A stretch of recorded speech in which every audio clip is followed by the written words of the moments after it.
Biologia, primeira série, gravando. Boa tarde, pessoal. Como vocês estão? Tudo bem? Saudade de vocês, viu? Hoje nós vamos falar sobre o filo nematoda, tá? É o capítulo 15.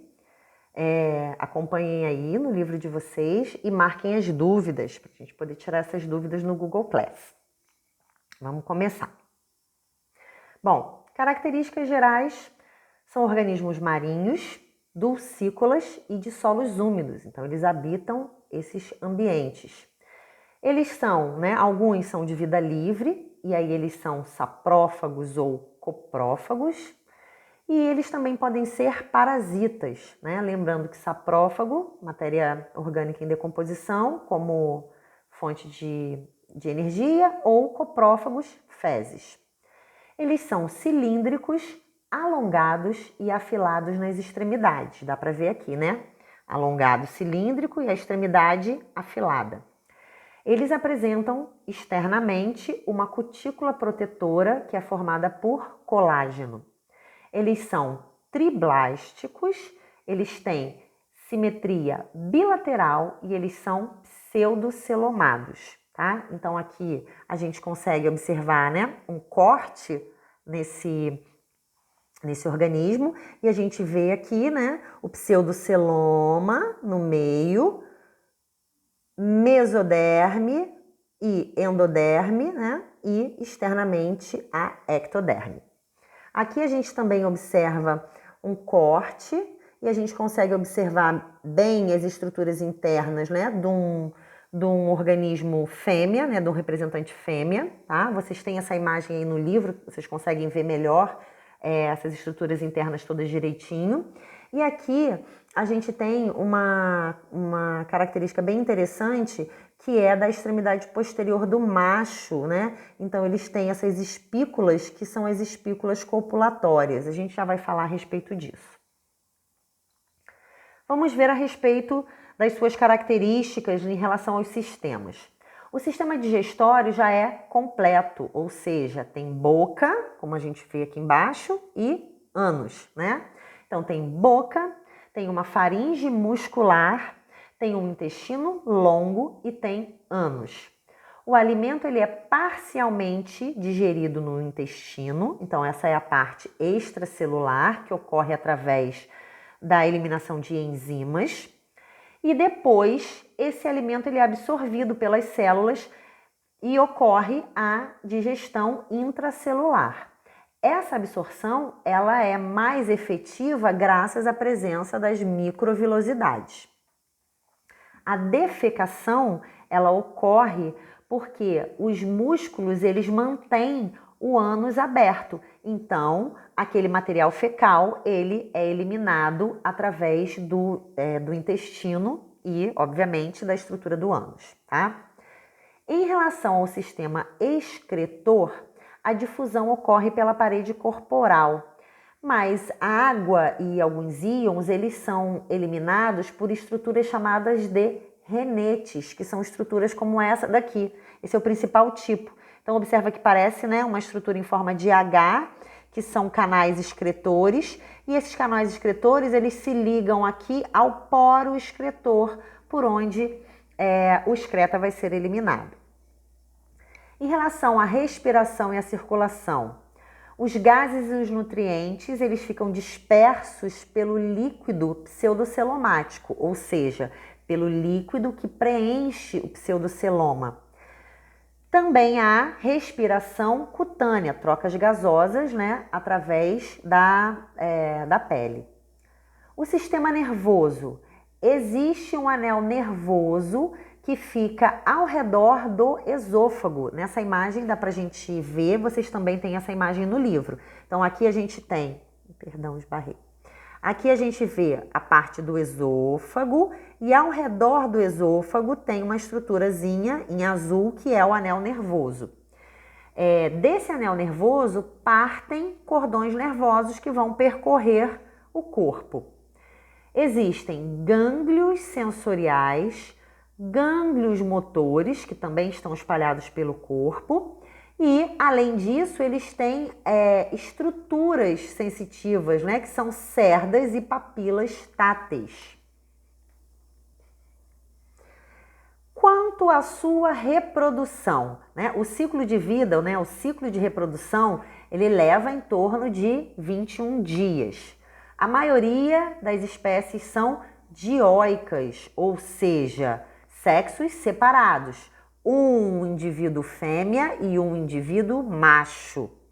Há dimorfismo sexual, então a gente pode ver que tem diferenças entre machos e fêmeas e ocorre o desenvolvimento direto. Observa que isso é uma coisa bastante importante, gente, porque é muito comum a gente utilizar o termo larva para falar a respeito dos nematodos. Entretanto, esse termo larva é só porque o organismo está no seu estágio juvenil, ele é pequeno.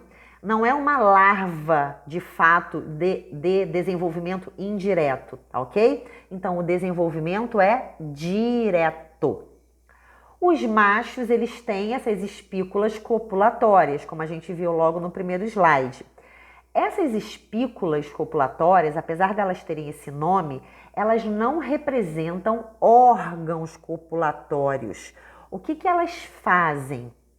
Elas se fixam ao poro genital feminino e elas seguram a fêmea, né? Como se elas conseguissem deixar a fêmea agarrada ali para que os músculos ejaculatórios possam lançar o líquido espermático dentro do poro genital feminino, né? Então, os músculos ejaculatórios, eles se contraem, lançam esse líquido espermático. Os espermatozoides, eles são eliminados a partir da cloaca, ok?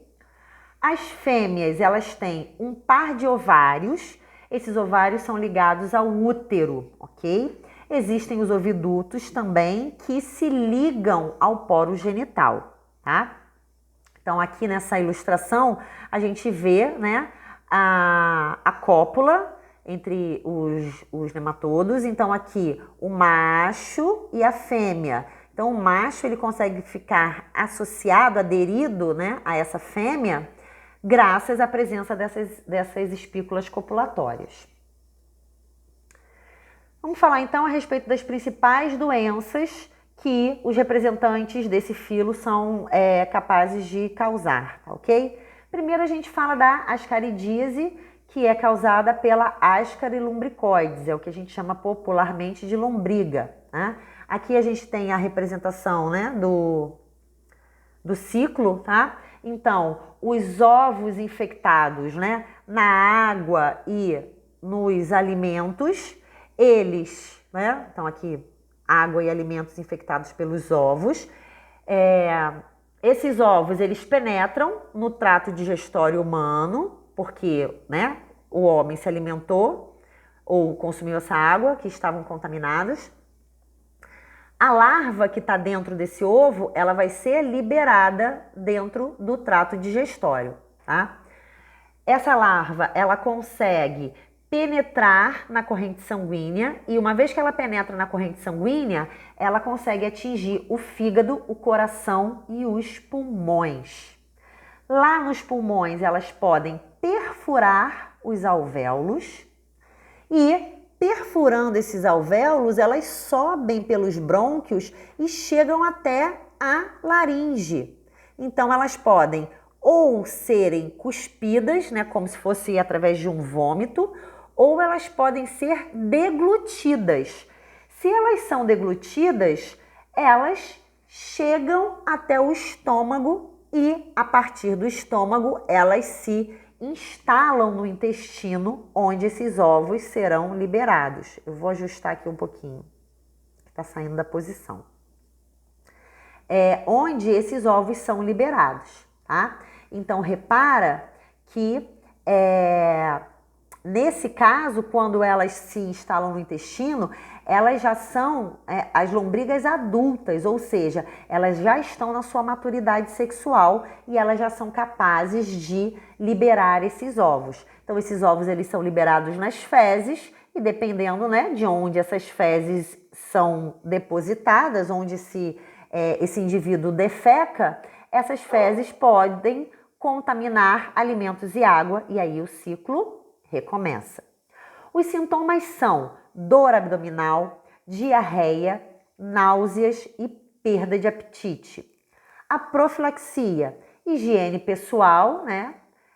A desinfecção de alimentos e educação em saúde e saneamento. Então, obviamente, a defecação ser feita, né, no local apropriado, no sanitário, lavagem das mãos corretas, não levar as mãos à boca se essas mãos estiverem sujas, a lavagem dos alimentos também de maneira correta, o consumo de água tratada, tudo isso é como uma medida de profilaxia, bom? Depois, ancilostomíase. Ela é causada pelo ancilostoma duodenale e também pode ser causada pelo Necator americanus. Aqui a gente também tem o ciclo de reprodução, ok? Então, os ovos, eles são eliminados nas fezes, a gente observa aqui, fezes contaminadas pelos ovos, né? E esses ovos que foram eliminados pelas fezes, né, e chegam até o solo, eles são ovos que se tornam ovos embrionados, ou seja, o embrião do organismo se desenvolve aqui dentro desse ovo que já foi depositado no solo a partir das fezes contaminadas. Esse ovo eclode e ele libera uma larva. Essa larva é chamada de larva filarioide. Então, essa larva, ela se desenvolve no solo. Ela consegue penetrar através da pele. Então, uma pessoa que, por exemplo, está andando descalça por um solo que esteja contaminado por essa larva, ela penetra através da pele e ela consegue atingir a corrente sanguínea. Na corrente sanguínea, obviamente, ela se espalha, né, por todo o corpo, ela atinge os pulmões, penetra nos alvéolos e também consegue, dos alvéolos, migrar para a faringe. Então, ela está aqui nos pulmões, penetra nos alvéolos, passa através dos brônquios e traqueia e chega até a região da faringe. Da mesma maneira, elas acabam sendo deglutidas e elas chegam até o intestino delgado. Lá no intestino delgado, elas se fixam, elas já estão na sua forma adulta, né? Ou seja, na maturidade reprodutiva, e elas produzem os ovos que, por sua vez, são eliminados nas fezes e o ciclo se reinicia. Os sintomas são náuseas e vômitos, diarreia e dores abdominais, anemia e palidez, fraqueza e possíveis hemorragias também podem acontecer, tá? Medidas de profilaxia, saneamento básico, obviamente para que essas fezes não sejam eliminadas no solo. Hábitos de higiene pessoal, mesma coisa, lavagem das mãos, não levar as mãos sujas à boca. E, obviamente, o uso de sapatos. Então, se a pessoa precisa trabalhar, né, no solo ou em ambientes que possam estar contaminados, se ela estiver com os seus pés protegidos, a larva não consegue penetrar.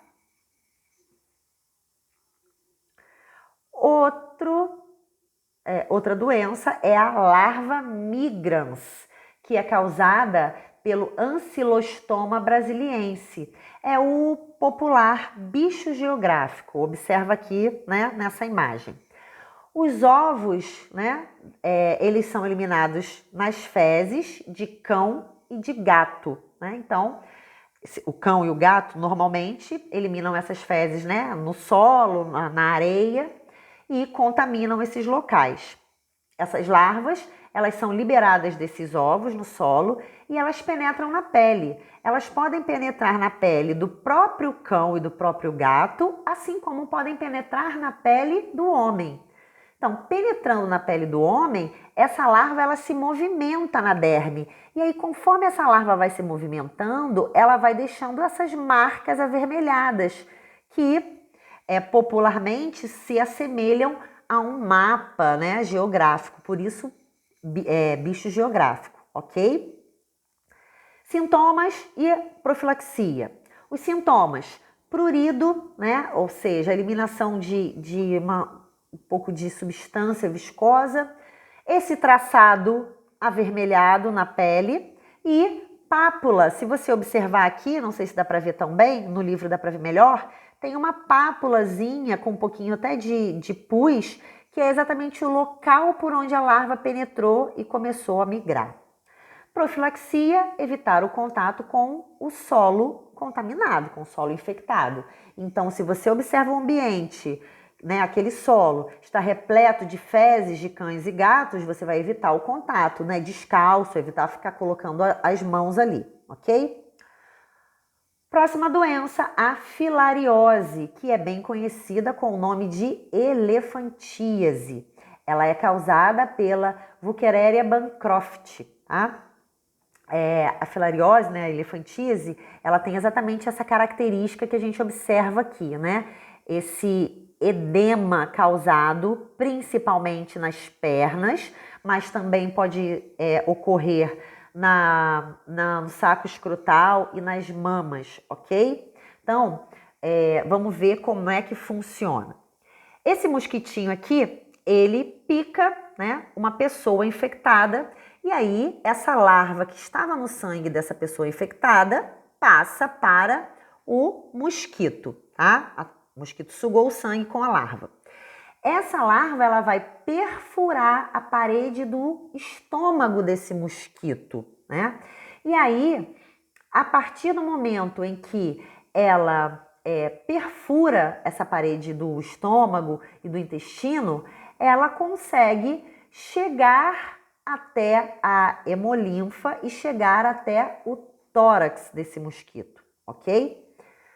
Quando esse mosquito pica, né? Então, essa larva, ela cresce e ela vai ser passada para o ser humano através da picada, tá? Então, o mosquito infectado vai lá, pica um indivíduo que não estava infectado e essa larva, ela é transmitida para o ser humano. No homem, esse verme ele vai se tornar adulto e o que acontece? Ele obstrui os vasos linfáticos. Uma vez que ele obstrui os vasos linfáticos, essa linfa ela não consegue penetrar nesses vasos linfáticos para que ela possa circular pelo sistema linfático. Então essa linfa ela se acumula. O acúmulo dessa linfa é que causa esse edema que é chamado de elefantíase. Então o problema é que os vermes adultos obstruem os vasos linfáticos. Por conta dessa obstrução, a linfa ela não consegue ser captada por esses vasos linfáticos e aí ela se acumula nos tecidos, causando esse edema típico. Sintomas: febre e o aumento da espessura da pele. Então, além, né, de provocar esse edema bastante nítido, a pele ela fica muito espessa no local do edema. Medida de profilaxia: o controle do vetor mecânico, ou seja, o controle do mosquito, evitar o desenvolvimento do mosquito.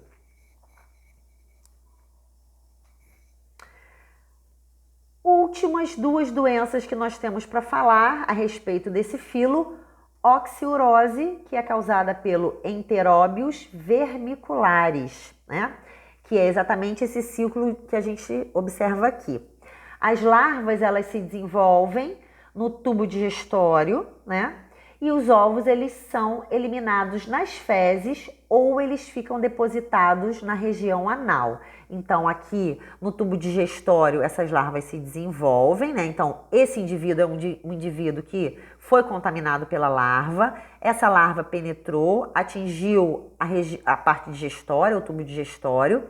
As larvas se desenvolveram, produziram ovos. Esses ovos ou foram eliminados nas fezes ou eles ficaram na região anal, ficaram ali associados ao ânus daquele indivíduo.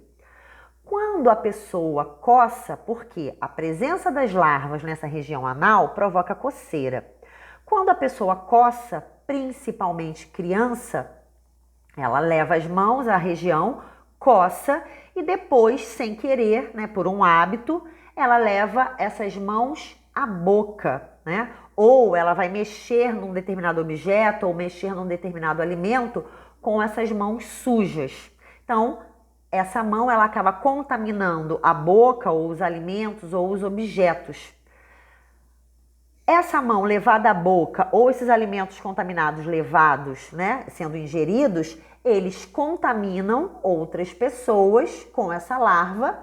Essa larva, mais uma vez, chega até, né, esses ovos que foram eliminados nas fezes, eles chegam até o intestino, eclodem e essas larvas reiniciam o ciclo. Observa que eu marquei em vermelho aqui alguns termos importantes, né? Que termos são esses? Autoinfecção indireta, quando aquele indivíduo, né, ele se infecta porque ele está consumindo um alimento ou uma água que estejam contaminados ou até mesmo os ovos que estejam presentes na poeira, né, na sujeira. Autoinfecção direta, quando o indivíduo vai se infectar através dos ovos presentes nas mãos, tá? Então, né, essas mãos estavam contaminadas, essas mãos foram levadas à boca, houve essa autoinfecção direta. Autoinfecção interna, tá? É quando vai ocorrer a gente tem aqui autoinfecção interna e retroinfecção. Vamos observar qual é a diferença, né? Ocorre a eclosão de larvas na mucosa anal e essas larvas que eclodiram aqui na mucosa da região anal, elas sobem, elas migram para a região do intestino, né? Do intestino grosso nesse caso. Nessa condição, a gente tem uma situação de retroinfecção. A infecção, ela retorna pelo intestino grosso. Ou autoinfecção indireta, quando ocorre, né, quando existem esses ovos aqui na região perianal e nas fezes. Então, esses próprios ovos contaminam, né, a pessoa, eclodem para que essa larva retorne, tá? Então, se essa larva tiver, né, na mucosa, se essa larva já estiver na mucosa anal e ela retorna, é uma retroinfecção. Mas se essa larva estiver nos ovos e esses ovos eclodirem para que essa larva retorne, você vai ter um caso de autoinfecção interna, ok?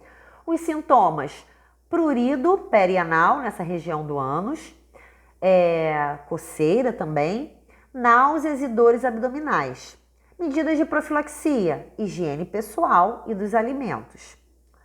O último tipo é a triquinose, que é causada pela Trichinella spiralis, né? Os vermes adultos, eles estão presentes no intestino de porcos e de ratos, principalmente. Outros animais também, mas principalmente porcos e ratos. Lá do intestino desses animais, essas larvas conseguem atingir os vasos linfáticos. Os ovos eclodem e as larvas conseguem chegar à circulação sanguínea.